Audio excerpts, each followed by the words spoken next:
Hello guys, welcome to NCER classes. तो आज का जो क्वेश्चन है वो सीरीज पे है। Find the summation of the series 1 divided by -1 into 1 plus 1 divided by 1 into 3 plus 1 divided by 3 into 5 plus like this up to कहाँ तक इनफाइनाइट टर्म्स का है। तो पहले हमें इसका समेशन निकालना है। जब समेशन निकल जाता है तो उसी फॉर्मूले को यूज करके इसका हमें आंसर देना है। ठीक है, तो जैसा सीरीज देख रही है इसमें दो पार्ट है, this into this, this into this, इस तरह से है। तो इसका मतलब है नीचे दो सीरीज हो रही है। तो सीरीज 1 के लिए अगर हम Tn1 की बात करते हैं तो पहले सीरीज की बात कर लेते हैं। तो सीरीज हमारी जो बन रही है कुछ ऐसे बन रही है। -1 पहला टर्म ये है, दूसरा 1 है और फिर 3 है, फिर 5 है, फिर ऐसे बढ़ते हुए इनफाइनाइट चला जाएगा। यहाँ आपको दिख रहा है a कितना है -1 और b आपका क्या हो जाएगा 1 माइनस -1 इज इक्वल टू 2। तो जो Tn1 पहली सीरीज का देख लेते हैं तो हमारा क्या बन जाएगा a प्लस मैं r टर्म मान लेता हूँ r-1 इंटू डी, ऐसे कर देते हैं। तो ये बन गया आपका -1 प्लस 2r-2, ये आपका बन जाएगा 2r-3। Tn1 बन गया 2r-3। दूसरा अगर दूसरी सीरीज देखते हैं, दूसरी सीरीज हमारी क्या बनेगी 1 3 5 7। तो 1 3 5 7 डॉट डॉट इनफाइनाइट। तो यहाँ पे क्या a कितना है a1 है और b आपका क्या है 3 - 1 2। तो अगर इसकी nth टर्म की बात करते हैं Tn2 इज इक्वल टू आपका क्या हो जाएगा 1 प्लस r-1 इंटू 2। ये हो जाएगा आपका 2r-2 plus 1 is equal to 2r-1।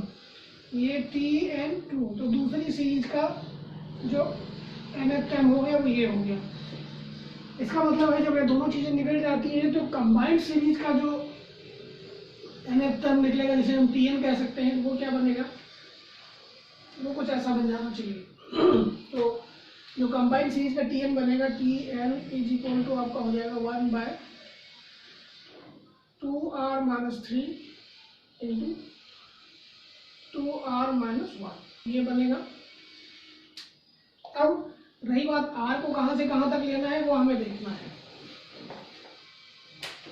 तो r के लिए यहाँ से देख लीजिए, अगर हम r को कहाँ से लेना चाहिए, r इज इक्वल टू हमारा 1 टू इनफाइनाइट जाना चाहिए। जब 1 रखेंगे तो यहाँ से आपका क्या बन जाएगा 4 - 3, यहाँ से 2 - 3 -1 बन जाएगा। तो इसका मतलब जब 1 रखेंगे तो यहाँ से हमारा क्या बन के आएगा यही वाला -1 इंटू 1। जब 2 रखेंगे तो 4 - 3 तो 1 आ जाएगा, तो 1 इंटू और यहाँ से 4 - 1 3 सीरीज बन जाएगी। इसका मतलब इसका जो समेशन बन के आ गया,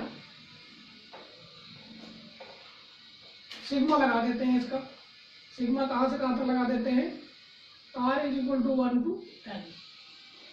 तो ये भी बन जाएगा, यहाँ सिग्मा हो जाएगा r is equal to 1 to infinite.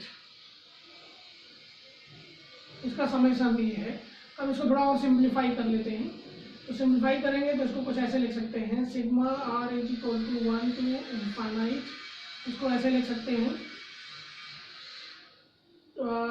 2r-1 minus 2r-3 divided by 2r-3 और 2r-1, यहाँ 1/2 कर देते हैं। ऐसा क्यों किया, क्योंकि 2r में से 2r कट जाएगा, यहाँ -1 है और यहाँ +3 है। तो 3 - 1 कितना आया 2 आया और 2 को 2 से डिवाइड कर दिया तो सेम चीज़ें रह जाएंगी। ऐसा कर दिया हमने। ठीक, अब इसको हम और सिंप्लीफाई कर देते हैं। तो यहाँ से क्या बन जाएगा 1/2 sigma r is equal to आपका 1 to इनफाइनाइट। जब इसको ऐसे डिवाइड कर देंगे तो ये और ये कट जाएगा, यहाँ रह जाएगा 1/2r-3 minus sigma r is equal to 1 to infinite. 1 by यहाँ क्या बन जाएगा, ये कट जाएगा तो यहाँ रह जाएगा 2r-1। इसका मतलब इस सीरीज का जो समेशन आ रहा है वो हमारा कुछ ऐसा बन के आ रहा है। ठीक, अब ऐसा बन के आ रहा है तो अब सॉल्व करना मेरे लिए आसान है। अब यहाँ के लिए यूज कर लेते हैं। यहाँ हमारे लिए क्या चीज़ है, सेम चीज़ें यही है जैसे ये बना हुआ है। इसको हम इस फॉर्म में लिख सकते हैं, ऐसे लिख देते हैं। Implies that sigma r is equal to 22n और आपका 1/2n-3, 2n की जगह 2r कर देते हैं, वैल्यू r में है। 2r-1 को लिख सकते हैं 1/2 sigma r is equal to 1 to r is equal to कितना है 22n और 1/2r-3 minus sigma r is equal to 22n 1/2n-1। ऐसा लिख देंगे इसको।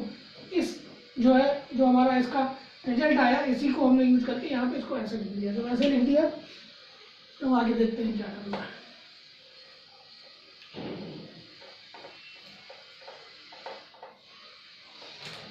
अब अगर इसको ओपन करते हैं हम, देखिए यहाँ 1/2, यहाँ ओपन करते हैं अगर 20 लिखेंगे तो 40-3 तो कितना आना चाहिए 1/37 प्लस 21 करेंगे तो 42 और -3 तो 1/39 ऐसे ही प्लस 1/41 दो बढ़ता जाएगा प्लस डॉट डॉट डॉट ये हो गया माइनस इसकी देखते हैं 20 करेंगे तो 40 - 1 कितना आएगा 1/39 प्लस 1 अगला क्या करेंगे 21 42 - 1 तो कितना आ जाएगा 41 plus dot dot dot dot ये। अब इसके बाद बाकी जितने भी हैं सारे सेम है, ये सारे ऐसे करते चले जाएंगे तो सिंपली हमारा आंसर कितना आ जाएगा 1/2 इंटू 37 इज इक्वल टू 1/74। ये आपका आंसर हो जाएगा। तो इसका जो आंसर आ गया 1/74। तो इस फॉर्म में आपको लाना था। जब आप इस फॉर्म में ला लेते हो तो इसलिए इजीली सॉल्व कर सकते हो। Thank you guys.